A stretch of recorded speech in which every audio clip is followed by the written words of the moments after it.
예, 어제 64회 현충일을 맞아 여야 지도부 한 목소리로 순국 선열과 호국 영령을 추모했습니다. 문재인 대통령은 추념사에서 애국 앞에는 진보와 보수가 없다며 통합의 메시지를 내놓았습니다. 다만 문 대통령이 애국과 통합을 강조하면서 이 조선 의용대를 이끈 김원봉을 언급한 것을 두고 보수 야당은 반발하고 있습니다. 네, 문 대통령의 추념사의 의미를 짚어보겠습니다. 김형준 명지대 교수 그리고 최창렬 용인대 통일대학원장 나와 계십니다. 네, 어서 오세요. 안녕하십니까? 어서 오십시오. 예. 어제 현충일 추념사 얘기 먼저 좀 하고 가겠습니다. 제가 잠깐 언급을 했습니다만은 애국 앞에는 진보와 보수가 없다. 통합의 메시지를 먼저 이렇게 던진 것 같아요. 이게 뭐 정치권을 향한 메시지라는 해석도 나옵니다만 어제 그 부분에 대해서는 어떻게 좀 들으셨는지 먼저 여쭙고 이게 이제 싶습니다. 5.18 민주화운동의 진실에 보수와 진보가 따로 없다라고 얘기한 적이 얼마 안 됐는데 저는 같은 맥락인 것 같아요. 그야말로 애국이라든지 이 사회 통합에는 보수와 진보가 따로 없죠. 근데 이제 지금 말씀처럼 약산 김원봉, 이 김원봉 선생에 대한 발언 때문에 또다시 이제 한국당을 중심으로 여러 가지 반박이 있는 것 같은데 어제 얘기는 그거잖아요. 애국이라는 것이 그리고 우리 대한민국 사회가 지금까지 있는 동안 보수와 진보는 각자의 방식대로 다 애국을 했다라는 거거든요. 그러니까 이거는 사실 이념 같은 걸 부추기는 게 전혀 아니죠. 사회 통합을 강조하는 것이고 그리고 우리 사회가 꼭 정치권뿐만이 아니라 우리 한국 사회의 시민 사회도 이념 같은 게 대단히 상시화돼 있잖아요. 어떤 그 진영 논리라는 게 분명히 존재하고 그러한 것들에 대한 얘기를 한 거라고 저는 생각해요. 꼭 정치권을 겨냥해서 얘기를 한 것 같지는 않아 보여요. 근데 너무 이제 정치권이 특히 이제 한국당을 중심으로 해서 이 부분을 너무 정치로 해석하는 것 같은데 원론적으로 맞는 얘기잖아요. 보수와 진보를 갈라치기 하지 말자는 건데 거기에 이제 김원봉 약산 선생이 나오니까 그 얘기 제가 잠시 한번 더 질문 한번 드리고요. 예. 기득권에 매달리면 보수든 진보든 진짜가 아니다라는 표현도 있었습니다. 어제 쭉 어떻게 좀 들으셨습니까? 맞죠. 그거 틀린 말이 있나요? 진보와 보수가 같이 대한민국, 보수도 진보도 다 대한민국을 사랑합니다. 예. 근데 이런 거는 뭐 전제인데요. 실제로 한국보건사회연구소가 6월 4일 날 한국 사회 통합과 관련된 조사 결과를 발표했는데요. 우리 국민들 중에서 지금 10명 중 8명이 사회 갈등이 심하다고 얘기했어요. 그중에서도 이념 갈등이 가장 심하다고 얘기를 했기 때문에 여하튼 통합적 차원에서 대통령 메시지는 진보와 보수가 다 함께 애국을 해야 된다라고 하는 면에서는 전 동의를 합니다. 예. 근데 문제는 통합을 강조했지만 역설적으로 통합이 깨지는 경우가 나오고 있단 말이에요. 아무리 본인이 그런 의도가 없다고 한다 하더라도 듣는 사람에 따라서는 이것은 결국은 통합을 오히려 흔들고 있는 게 아니냐라고 하는. 근데 이게 이번이 아니라 반복적으로 나온다는 거죠. 그러니까 3.1절, 5.18 그리고 현충일. 이 상황 속에서 역사를 바라보고 있는 시각에서 차이가 있다는 것이 드러났거든요. 그래서 우리 나중에 말씀을 드리겠지만은 어저께 대통령이 그 얘기하셨던 부분들을 조금만 다르게 접근했었으면 훨씬 완성도가 높았었던 부분들이 있어요. 저는 그래서 다시 한번 강조하지만 지금 청와대 스피치라이터 팀들에 대한 전면적으로 저는 한번 좀 들여다볼 필요가 있다. 누가 스피치라이터를 하고 있는지, 그 어떤 방식으로 하고 있는지. 대통령의 연설문을 누가 쓰는 거예요? 그렇습니다. 그 부분에 대해서 옛날에 노무현 전 대통령이 있을 때 썼었던 윤태영 그 비서관은 굉장히 그 문장이나 이런 쪽이 좋았어요. 그리고 호감도가 많은데 지금 반복적으로 이게 지금 문제가 발생되고 있기 때문에 한번 청와대 자체적으로도 또 한편으로는 정부 여당이 이 부분에 대해서 무조건 원론적으로 맞다는 말만 하지 말고 결국은 결과론적으로 분열이 심화되고 있으니까 한번 좀 자체적으로 한번 점검해보는 것도 필요하지 않을까 생각을 좀 개인적으로 합니다. 예, 오늘까지 정치권에서 논란이 되고 있는 것 같습니다. 나경원 원내대표도 문 대통령 내 편과 내 편으로 갈라치는 정치를 하고 있다. 또 오늘 회의에서 그렇게 언급을 했다고 하는데 아까 약산 김원봉 얘기를 하셨잖아요. 네. 보수 야당에서는 야권에서는 뭐 서운까지로 가는 거냐 이렇게 이야기를 하는 것 같아요. 청와대는 좀 취지를 달리 오해한 부분이 있었다, 달리 해석한 부분이 있었다 이렇게 이야기하는 것 같아요. 거기에 최명식 장관 언급한 부분도 제가 어제 들었거든요. 같이 뭐 이렇게 보수 진보를 아울 수 있는 인물들을 이렇게 이야기를 했기 때문에 별 문제가 될 게 없다 이런 이야기인 것 같은데 최 교수님 생각은 어떠신가요? 일단 서우는 지금 이제 가당치가 않아요. 규정에 맞질 않죠. 일단 김원봉 선생이 1948년도에 월북한 다음에 그다음에 이제 뭐 북한에서 굉장히 주요 고위직을 많이 지냈잖아요. 국가 검열상도 했고 노동상도 했고 하니까 소음 규정이 맞지 않죠. 그 부분은 청와대도 분명히 얘기하고 있는 거예요. 그러니까 이 부분을 약산 선생의 그 서원을 위해서 뭐 불떼기를 한다라고 보는 건 저는 잘못된 시각이라고 봐요. 대통령이 그 자리에서 그런 거 의식하고 했겠어요. 저는 그러려고는 전혀 보지 않고. 예. 그러나 우리 김 교수님 말씀처럼 결과적으로 또다시 이념 갈등의 하나의 계기가 된 것만 맞는 것 같은데 저는 이걸 보면서 말이죠. 참 간극이 크다. 이건 정말 대화로 풀어지지도 않을 것 같고 듣는 사람에 따라서 생각이 너무 다른 것 같아요. 저는 개인적으로 어제 그 얘기를 들으면서 중계를 보면서 아침에 야, 너무나 맞는 말이다. 김어몬 선생의 그 독립운동이라는 게 독립투쟁이 무장투쟁이었거든요. 가장 일제와 친일파들의 간담을 서늘케 했던 게 약산 김어몬 선생의 무장투쟁, 의열단장이었고 저 아주 정확한 말씀을 한다고 생각했는데 또 한편 그러면서도 저게 반드시 문제가 되겠구나. 이게 끝난 다음에 아니나 다를까 이제 한국당에서 그런 이제 입장이 나왔어요. 참 이 문제는요 독립 이전의 문제였단 말이에요. 우리는 해방 이전의 문제였고 그리고 그 어제 대통령의 말씀을 저는 이렇게 해석을 합니다. 좌우 합작을 시도했던 거였거든요. 김구 선생은 한국국민당을 만들었고 김어몬 선생은 조선민족혁명당을 만들었어요. 근데 조선민족혁명당과 한국국민당이 협력해서 나중에 광복군으로 들어가거든요. 조선의용당. 이건 역사적 팩트예요. 어제 그걸 강조한 거거든요. 그러니까 그 독립운동할 때는 좌우가 없었다라는 거예요. 그러니까 약산 선생은 분명히 좀 좌파적이었어요. 나중에 해방되고 난 다음에 민주주의 민족조선 민전이라는 걸 만들어가지고 상당히 우익과 군정의 견제를 많이 받았죠. 미군정에. 그리고 난 다음에 그 유명한 친일 경찰인 노덕술에게 체포돼가지고 구타당하고 그랬던 역사적 사실이 있어요. 그 얘기를 하자는 게 아니라 독립운동 때 그렇게 좌와 우가 생각이 달라도 똑같이 일을 했다라는 걸 강조한 건데 그게 어쨌든 뭐 결과적으로 야당이 또 이걸 계속 반발하는데 어제 한두 번 정도 논평하면 되는 거라고 봐요. 이걸 또다시 이념 같은 색깔론을 더 칠을 해가지고 또다시 또 계속 이렇게 가는 거는 맞지 않는 것 같아요. 전 보수 입장에서부터 이런 얘기 할 수 있다고 봐요. 근데 이걸 또다시 정치로 이용하는 건 아닌지라는 그런 우려가 든다는 겁니다. 예. 네. 실질적으로 2005년도 노무현 정부 때 사회주의 운동을 했었던 좌파 인사분들에 대해서 여운형 선생님을 포함해서 54명에 대해서 소환을 했습니다. 근데 그때 원칙은 얘기를 했었어요. 아무리 그렇다 하더라도 그 공산주의 진영에 참여를 해서 대한민국을 위해했었던 사람은 제외한다라는 게 딱 정해져 있었단 말이에요. 그게 바로 문재인 대통령이 당시 청와대에 있었을 때입니다. 제가 어저께 그 추모사를 보면서 이런 표현이 나옵니다. 임시정부는 1941년 12월 10일 광복군을 앞세워 일제 전면제를 선포했습니다 하면서 약산 김홍곤 선생이 이끌던 조선의용대가 편입되어 마침내 민족의 독립왕을 직결했다. 그러고 하면서 이런 것들이 결국은 대한민국의 국군 창설의 뿌리가 되고 한미동맹이 토대가 됐다고. 그러면 굳이 약산 김원장 선생이 이끌던 그 표현을 쓸 필요가 뭐가 있죠? 그냥 조선의용대가 편입이 돼서 마침내 됐다라고 얘기하면 아무런 문제가 되고 있지는 않는 거예요. 그런데 이거는 분명히 이거는 약산 김원봉 선생이라는 거를 집어넣기 위해서 의도적으로 끌어놓은 거라고 볼 수밖에 없는 거예요. 자, 그렇다면 지금 최 교수님이 말씀하신 역사적 사건에 대한 부분에서 항일 투쟁했던 것에 대해서는 다 역사적으로 맞습니다. 그럼 또 다른 역사적 사건에 대해서는 왜 눈을 감느냐라는 거죠. 6.25 전쟁에 적극적으로 참여해서 김일성으로부터 훈자를 받았고 그리고 6.25 때문에요. 우리가 지금 100만 명 이상이 사망을 당했는데 민간인 포함해서요. 17만 명이 죽었습니다. 17만 명이면요. 어떤 정도냐면요. 서울 종로구 전체가 다 죽은 겁니다. 역사적 사실이잖아요. 그런데 앞장섰던 사람을 어떻게 해서 이렇게 평가할 수가 있느냐라는 부분들은 그것도 역사적 사건이란 말이에요. 월북을 했고 한국전쟁에 참여를 했었고 훈장을 받았고 처형당했던 거가 중요한 게 아니라는 거죠. 그거는 아주 일부분인 거예요. 김일성한테 처형당했다는 거는.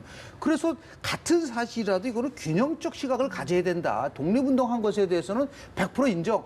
그러나 그 이후의 거에 대해서는 왜 그런 얘기 또 어저께가 현충이라면 6.25 남집회에 관련돼서 이 부분에 대해서는 전혀 얘기를 하지 않으니까 이 균형적인 부분들에서 조금 문제가 있는 게 아니냐라는 지적은 그건 저는 이 부분들 간격이 크다는 걸 말씀하셨는데 간격이 크면은 그 간격을 줄이려고 노력하는 것이 정부 여당의 역할인데 오히려 간격을 더 크게 만들었다. 결과론적으로. 그렇다고 한다면 이거는 분명하게 한 번 정도는 재고를 할 필요가 있지 않나 생각을 좀 한다는 거죠. 전 일리가 있는 말씀, 짧게 일리가 있는 말씀인데 그동안 김어몬 선생에 대해서는 알려진 대로 많이 알려졌어요. 영화도 많이 나왔고 최근에 드라마도 하고 있더라고요. 어느 방송 지상파에서. 근데 어쨌든 김원봉에 대해서는 너무 이제 월북한 것만 많이 알려져 있는 것 같아요. 그래서 오히려 좀 그전에 독립운동을 강조한 거라고 보기 때문에 충분히 일리가 있는 말씀입니다만 이걸 정치권이 특히 야당, 한국당이 계속 이렇게 이걸 논평하는 건 맞지 않는다는 얘기를 하는 거예요, 제가. 예, 알겠습니다. 해방 이전, 해방 이후의 역사적 사실에 대한 해석이 서로 또 엇갈리고 있는 대목에 대한 것을 두 분 다 짚어주신 것 같습니다.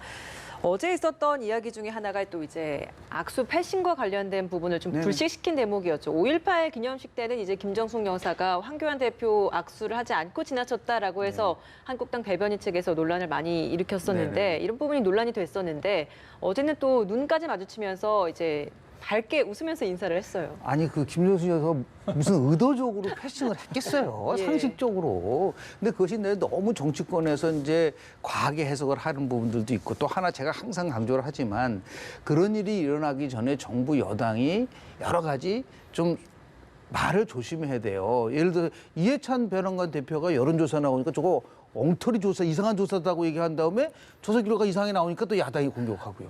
그리고 김명수 여사가 만나기 전에 유시민 이사장이 뭐라 했어요? 쳐다보지도 말고 말도 걸지 말고 그런 말을 한 다음에 그 사건이 터져버리니까 이거 혹시 이게 무슨 교감 속에서 일어나는 것이 아니냐. 그래서 정부 여당에 있는 분들은 말을 굉장히 조심을 해야 돼요. 저는 뭐 그때 처음에 그 문제가 발생됐을 때도 의도적인 건 전혀 없다라고 생각을 했는데 그러니까 당연히 어저께 같은 경우는 얼마나 그것이 우리가 그동안 했었던 말들이 잘못됐냐는 걸 보여주는 거 아니겠습니까? 지금 화면에 나옵니다. 이해찬 대표에 이어서 황교안 대표와 김성수 여사가 악수를 하고 있습니다. 분명히 악수를 하네요, 최 교수님. 저런 문제가 자꾸 뭐 논란까지는 아니겠습니다만 우리 한국 정치가 오죽 저렇게 삭막하고 그야말로 서로를 인정하지 않으니까 저런 얘기가 나오는 거 아니겠어요? 이젠 뭐 제가 양비론 참 싫어하는 사람인데 여든 야든 이제 그런 모습에서 좀 탈피해서 좀 성숙해져야 될 것 같아요. 저런 걸 가지고도 논평을 하고 당이 또 얘기를 하고 알겠습니다. 청와대가 답변하지 않을 수 없고 이런 상황 이런 건 제발 좀 없었으면 하는 마음이 듭니다. 예. 예. 황교안 대표 얘기 나왔으니까 마저 하고 갈게요. 대표 취임 100일이었네요. 그렇죠? 그렇습니다. 예. 어떻게 보셨습니까? 100일. 저는 황교안 대표가 정치 신인치고는 대단히 빠르게 적응을 잘했다라는 생각을 합니다. 적응을 잘했다. 적응을 잘한 것 같아요. 본인 입장에서 볼 때는 어쨌든 당내 리더십은 확실하게 확보했고 정치권에 진입한 지 100일밖에 안 됐는데 물론 이제 국무총리도 했었습니다만 법무부장도 했고 아무튼 뭐 야권의 부동의 제1의 뭐 대권 주자로 확고하게 섰어요. 그리고 한국당의 당내 개파 갈등은 뭐 더 이상 설 공간이 없어졌죠, 현재로서. 그리고 지지층 결집 뭐 성공한 것 같고요. 왜냐하면 당의 지지율 상승이 말해주는 거니까 그런 긍정적 요인. 그러니까 황교안 대표나 한국당의 입장에서 볼 때 긍정적 효과가 있는 것이고 네. 반면에 좀 객관적으로 볼 때 말이죠. 그래서 객관적이라는 게 뭐 저의 편향된 생각이 전혀 안 들어왔다고 얘기할 수 없겠습니다만 지나치게 좌파라는 용어를 많이 쓴 건 아닌가. 최근에 굉장히 바뀌었어요, 태도가. 좌파 독재, 좌파 사회주의, 좌파 폭정 경제. 그러니까 아까 우리 이념적인 갈등 얘기했는데 야당 대표가 지나치게 이념적인 색깔론에 편승했던 것은 아닌가. 그런 것들을 좀 되돌아볼 필요가 있을 것 같아요. 최근에 그래서 이제 황교안 대표 스스로도 그렇고 한국당 내부에서도 뭔가 중도로 외연을 확장하기 위해서 이러면 안 된다는 얘기도 나오고 있는 것 같고 그런 이제 극한적인 단어들이 나오니까 그래서라고 꼭 단정할 수는 없지만 한국당 의원들의 이른바 막말 퍼레이드 그것 분야도 다 달라요. 뭐 세월호, 5.18, 뭐 최근에 뭐 이른바 걸레질 논란부터 해가지고 분야가 다 다른데 도저히 합리적인 사고로 이해되기 어려운 발언들이 많이 나왔잖아요. 이 부분은 어떻게 보면 논리의 비약일지 모릅니다만 한국당 지도부가 상당히 극한적인 발언을 해왔던 것은 아닌가. 그래서 향후 앞으로는 야당의 그리고 야권의 정말 부동의 그 대표가 되려면 정말 이제 점잖고 객관적이고 보수로서의 품위를 지켜달라는 그 충고를 좀 드리고 싶습니다. 예, 평가와 충고 같이 해주셨네요. 예. 패스트트랙 지정 때문에 얼마나 여야가 갈등이 심화됐습니까? 근데 역설적으로 패스트트랙 지정의 최대 수혜자가 누구냐? 여당일까요? 정의당일까요? 황교안 대표라고 저는 봅니다. 정치적으로 보면 세 가지 이유인데요. 하나는 뭐냐면 결국은 자유한국당이 유일 야당으로서 인식이 되면서 문재인 대통령 대 황교안 대표 간에 지금 양 구도가 지금 만들어지고 있다. 그것이 이제 가장 큰 수확이라고 보고요. 두 번째는 지금 자유한국당은 그동안 친박과 비박 간에 아주 끊임없는 내전이 있었는데 이번에 처음으로 비박과 친박이 손을 잡고 대여 투쟁을 했다는 것도 수확이라고 볼 수가 있고요. 마지막으로는 더 큰 정치적 이득이 있습니다. 자신의 경쟁자인 홍준표 전 대표와 오세훈 전 시장이 결국은 점점 사라지면서 황교안 대표가 부각되는 이런 부분들이 갖고 있는 큰 나름대로의 정치적인 이득은 있었습니다. 그런데 앞으로 이제 100일을 맞이하면서 혁신하지만 안 된다고 그랬지 예, 않습니까? 맞습니다. 그 세 가지입니다. 혁신의 내용은 뭐냐면 인사와 관련된 혁신. 그러나 지금 당 지도부를 보면 처음부터 친박 인사로 지금 그 중용된 부분들이 있어요. 사무총장 그렇고 대변인 그렇고 이런 부분 속에서는 혁신이 먹혀들질 않는다라는 거고 두 번째는 뭐냐면 결국은 정책이라는 거죠. 2020 경제 대전환위원회. 전을 만들었는데 그거를 뭐 8월 달까지 해가지고 만든다고 얘기를 하고 있거든요. 아, 지금 두세 달 만에 어떻게 정책이 만들어질 수 있어요? 저는 그 참 시간을 두지 말고 크게 보면서 가야 된다. 마지막으로 이제 발언에 관련된 문제. 지금 뭐 막말하면 이제 공천에까지 영향을 주겠다 얘기를 하고 있는데 그거 이전에 지도부가 정말 황교안 대표 말대로 3번 생각하고 한 번 말을 할 정도로 심사숙고하면서 이 발언에 대해서 상당히 신중해야 된다고 좀 보거든요. 그래서 인사 정책 발언에서 혁신이 없으면 그거는 누가 보더라도 공감할 수 없는 혁신이 될 수 있다. 이제부터 저는 시작이라고 봅니다. 앞으로 지금부터요. 정기국회 전까지 약 한 6, 7, 8, 3개월 동안 어떠한 식으로 나름대로 국민들에게 좋은 이미지를 심어주느냐가 굉장히 중요한 시험대회가 되지 않을까 생각을 좀 합니다. 예. 총선 출마하거나 총선에서 네. 일정 부분의 역할을 할 가능성에 대해서는 좀 어떻게 보십니까? 뭐 당연히 해야죠. 지금 총선에서 대선 주자급들이 전면에 나서냐 안 서냐는 굉장한 그 차이가 있어요. 우리 한국 정치 현실에서 지금 이제 얘기 나오는 거는 황교안 대표가 이제 출마를 하느냐, 지역구에 종로 이야기가 출마하느냐, 있죠. 지역구 이제 종로 그것도 종로에 출마하느냐, 예. 아니면 비례대표로 뭐 1번이 됐건 아니면 또 반대로 과거 이제 박근혜 대표식으로 좀 한 이 후순위에 둬가지고 뭐 당에 어쨌든 그 당을 격려한다 이런 여러 가지 모델이 있는 것 같아요. 스스로 종로에 출마하는 노무현식 스타일 하나 있고, 그 다음에 이제 박근혜식으로 후순위에 배치한 방법이 있고 이회창 과거 총재처럼 전국구 1번 지금 비례대표입니다만 비례대표 1번이나 2번에 간 다음에 확실하게 자리를 입지를 정해놓고 그런 다음에 이제 당을 이끄는 이런 여러 가지 모델이 있는데 아마 이건 뭐 각 세 가지가 다 황교안 대표에게는 득실이 있을 거예요. 전략적으로 많이 고려를 해야 될 것 같은데 만약에 종로에 출마해서 결과가 안 좋으면은 그 뭐 대선주자로서 치명적이기 때문에 지금 종로로 출마할 거라도 저는 보십니까? 꼭 그렇게 그 가능성 높게 안 봐요. 황교안 대표가 종로에 출마할 가능성은 그렇게 높게는 안 봅니다. 예, 가능성 예. 배제할 수는 없겠습니다만 아마 비례대표 쪽으로 갈 가능성이 높아 보이는데 비례대표 1, 2번으로 가느냐 아니면 후순위에 스스로 배치하냐 이건 좀 예. 두고 봐야 될 것 같습니다. 알겠습니다. 예. 어떻게 보십니까, 김 교수께서는? 대한민국의 정치를 6개월 후를 예측하라는 거는요. 이거는 뭐 저도 선거 전공하고 의회 정치를 전공하고 있지만 거의 불가능합니다. 그러니까 11월 정도 되면요. 예. 자연스럽게 정치 지형이 나타나기 시작할 수밖에 없거든요. 예. 그러니까 뭐 종로를 꼭 황교안 대표가 아니라 뭐 보수 통합의 상황이 나와서 그중에 상징적 인물이 나갈 수도 있고 지금 굉장히 몰라요. 그러나 분명히 이제 김세연 여의도 연구원장도 얘기를 했지만 전공법을 채택하라라는 부분들을 얘기를 했어요. 그런데 결국은 하이 리스크 하이 리턴 아닌가요? 우리 그 경영에서 얘기하는. 예. 그러니까 모험을 걸면은 큰 이득을 볼 수 있다. 근데 아마 11월 정도 되면 현재 대선 후보 지지도에서의 어떠한 변화가 오는지를 지금 또 볼 수가 있어요. 최근 조사를 보면은 지금 1위인 황교안 대표와 이낙연 그 총리와의 관계가 굉장히 좁혀지고 있는 예. 부분들이 있어요. 그래서 저는 이제 지금 예측한다는 건 좀 무리고요. 한 11월 정도 돼야지 좀 윤곽이 나오지 않을까라는 생각을 좀 하는데요. 결국은 정치에서는 가장 중요한 거는 국민들의 혀를 찌를 수 있는, 그러니까 1985년도 2월 12일 날 총선, 당시에 신한민주당의 종로에 이민우 총재가 나갔습니다. 아무도 말도 안 된다고 얘기했을 때 김영삼 전 대통령이 이민우 총재를 잡고 당신이 종로를 나가서 팔을 흔들어야 된다.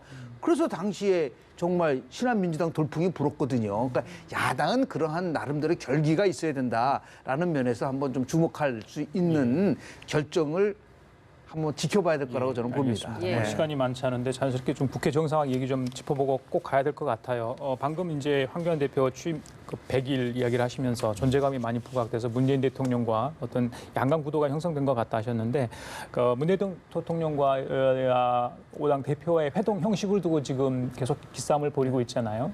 자, 5당 1대1, 3당 1대1. 이렇게 좀 그게 조율이 안 되고 있어요. 그렇게 정치력이 없나요? 저는 해법을 하려면 이렇게 갔습니다. 1대1 회당 먼저 하고 5당 대표하면 되잖아요. 그럼 양쪽을 다 지금 섭렵하는 거지 않습니까? 한쪽은 5당하고 1대1 하자는 거고 한쪽은 3당 원내대표하고 1대1 하자면 절충안이라는 게 간단하잖아요. 1대1 회당 먼저 하고 5당 대표를 하면은 모든 쪽을 다 받아들이는 거잖아요. 이게 정치죠. 이게 정치력이죠. 아니 그런데 그걸 가지고 형식을 가지고 싸우다 보니까 국민들은 도대체 뭘 하고 있는 거냐. 정말 의지가 있는 거냐. 민생을 살려서 추경을 통해서 경제를 살리려고 하는 그런 의지보다도 서로 지금 예를 들어서 정말 너무 안이하게 지금 절박한 마음이 없는 것 같아요, 서로. 한국당에서 이야기하는 건 네. 그러니까 교섭단체 대표만 모이자라는 주장을 하고 있는 거 아닙니까? 그거를 이제 이쪽에서는 5당으로 하자고 한다면 1대1을 먼저 하면은 그러면 그다음에 받아들일까요? 3당 아니 그렇게 하면 조율을 한번 해보라니까요. 그러니까 그거를 좋다. 그러면 청와대가 이렇게 하자라고 그게 정치인 거예요. 원내 3당만 하지 마. 그래도 1대1 먼저 해줄게.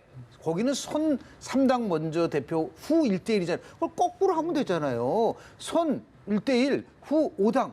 그걸 안 받아줄 수가 있나요? 그 자유한국당이 그렇게까지 나오는데 저는 그런 면에서 보면 너무 지금 정치력들이 좀 떨어지고 있다. 더 나가서 이해찬 대표가 그런 거를 막구해서 풀어나가야죠. 청와대에다 맡기지 말고 여당의 대표가 그런 걸 풀어나가야지 야당을 비판하는 데만 앞장서지 말고 장관들 만나는 데만 앞장서지 말고 정상화를 위한 길에 좀 앞장섰으면 좋겠다는 말씀을 좀 드립니다. 한국당은요, 제가 볼 때 정상화 생각이 없는 것처럼 보여요. 그 또 하나 있고, 그 다음에 두 번째는 뭐 선후 뭐 일대 회동 먼저 하면 받아주는 이거 얼마나 유치해요. 저는 그래서 지난해 8월 달에 약속한 게 있어요. 원내 5당 국정협의체였어요, 그때. 근데 왜 자꾸 3당만 고집합니까? 이건 정상화 안 하겠다는 얘기로밖에 안 들린다는 얘기. 다른 정당은 물론 교섭단체가 아닙니다만 국회법에 교섭단체가 있죠, 20명 이상. 그럼 정의당이나 민주평화당은 국회의원들이 없나요? 왜 자꾸 배제합니까? 지금 합의의 정치로 가자고 연동형 대표도 하자고 그러는데 하기만 한국당은 그 싫다고 하니까 할 말은 없습니다만 소수를 배제하지 말아야죠. 그리고 3당 모여서 뭔 얘기를 합니까? 그럼 두 당이 가만히 있을까요? 평의당과 정의당이? 그럼 청와대도 명분이 없어요. 둘 배제할 명분이 청와대가 안 갖고 있다고요. 그거 알아주면서 해야지 무조건 3당만 하자. 청와대에서는 받기가 어려운 겁니다. 이건 명분을 자꾸 주려는데 명분 많이 주고 있는데 맨날 3당만 하자 그러니까 그럼 어떡합니까? 만약에 우리 앵커께서 청와대 같은 거 받아들이겠어요? 저 같으면 못 받을 것 같아요. 3당만 그게 하면. 저는 이상한 게 그럼 대한애국당을 왜 안 넣죠? 아니 소수당당을 지금 예를 들어 교류하라면서요. 대한애국당도 있습니다.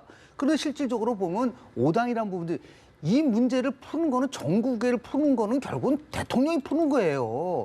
야당을 자꾸만 풀라고 얘기하는데 그거는 해법이 아니라니까요. 지금 여당이 야당했을 때의 어록을 한번 쫙 찾아보세요. 여당인 대통령이 문제를 풀라고 수없이 얘기했었어요. 옛날 박근혜 정부 때. 그러면 당연한 것이죠. 이 부분을 대통령이 풀어야지. 자꾸만 이걸 야당한테 얘기했다고 야당은 안 할 거다. 그렇게 생각하지 말고 자, 일단 진짜 이 부분에 대해서 풀어야 됩니다. 대통령의 정치력을 가지고 풀어야 된다는 말을 수없이 강조하는 거죠. 대통령께서 9일날 이제 북유럽 순방이죠. 7일 정도로 예상을 했는데 좀 물리적으로 어려워 보여요. 그 3당 원내대표들이 계속 만나고 있는데 어제도 만났다고 하는데 국회 정상화까지는 시간이 좀 걸릴 것 같고요. 국회 단독 소집 얘기가 계속 나오는데 그 부분은 좀 민주당에서도 저는 좀 능선은 넘었다고 봐요. 그래요? 지금 여당은 패스트 트랙을 합의한다는 것까지도 지금 양보를 하고 있잖아요.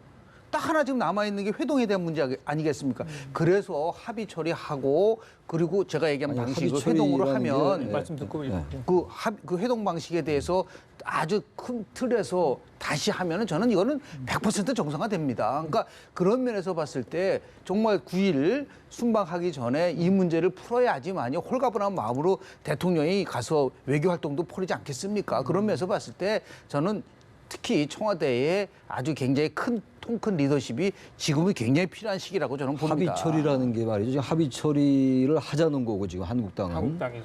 원래 이 민주당 쪽에서는 합의 처리를 하는 걸 받아들이지 않고 합의 처리하기로 노력한다 해서 서로 안 맞았어요. 안 맞았는데 조금 이제 민주당이 양보한 게 합의 처리를 원칙으로 한다. 그것도 이제 또 한국당이 받기가 어려운 거 아니에요. 그러니까 이런 부분들이 예. 결국은 그 선거제 문제예요. 그러니까 한국당은 선거제에 동의하기 싫은 거죠. 속마음이. 제가 뭐 추론입니다만. 그러니까 합의 처리한다. 마찬가지 그걸 또 이 입장을 바꿔 생각하는 게 민주당이거든요.